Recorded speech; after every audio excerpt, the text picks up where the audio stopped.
चक्रवर्ती तूफान रेमल ने अपना कहर बरसाना शुरू कर दिया है। रविवार 26 मई की रात को चक्रवात रेमल पूरी ताकत से पश्चिमी बंगाल और बांग्लादेश के तटीय इलाकों से टकराया। रेमल के बंगाल से टकराते ही भारी तबाही मच गई। कहीं पेड़ उखड़ गए तो कहीं घरों की छतें उड़ गईं। चारों ओर बस तबाही ही तबाही का मंजर नजर आया। भारतीय मौसम विभाग ने बताया कि जिस वक्त तूफान की टक्कर तटों से हुई उस वक्त हवाओं की रफ्तार 110-120 किलोमीटर प्रति घंटा तक पहुंच गई थी। ये हवाएं बढ़कर 135 किलोमीटर प्रति घंटा तक की रफ्तार तक भी पहुंची। तूफान की तट से टकराने की शुरुआत 8:30 बजे हुई, जो करीब अगले 4 घंटे तक चलती रही।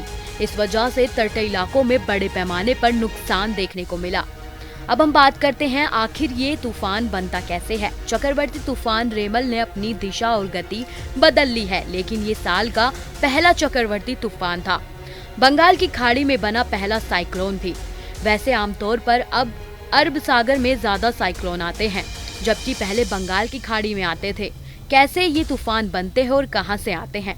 अरब सागर आमतौर पर बंगाल की खाड़ी की तुलना में ज्यादा शांत रहता है, इसलिए ज्यादातर साइक्लोन बंगाल की खाड़ी में आते हैं, न कि अरब सागर में। लेकिन पिछले कुछ सालों से अरब सागर में इनके आने की दर तीव्रता से बढ़ती जा रही है। बंगाल की खाड़ी अरब सागर की तुलना में ज्यादा गर्म होता है।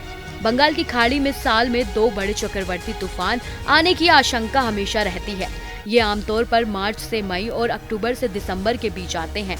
दूसरी तरफ अरब सागर भी अब क्लाइमेट चेंज की वजह से गर्म हो रहा है, इसलिए उधर भी चक्रवर्ती तूफान की संख्या बढ़ती जा रही है, जिसकी वजह से यहाँ पर ज्यादा तीव्रता के साथ चक्रवात आ रहा है।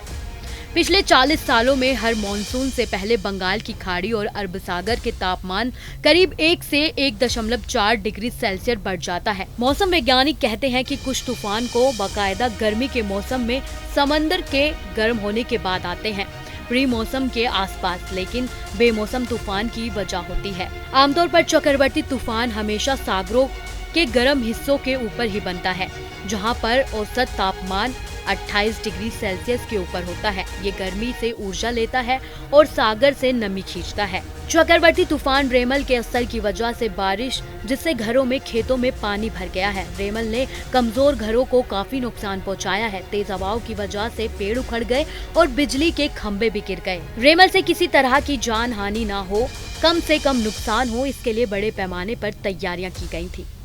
ऐसी ही तमाम बड़ी जानकारियों के लिए हमारे साथ बने रहें और देखते रहें न्यूज़ नेशन।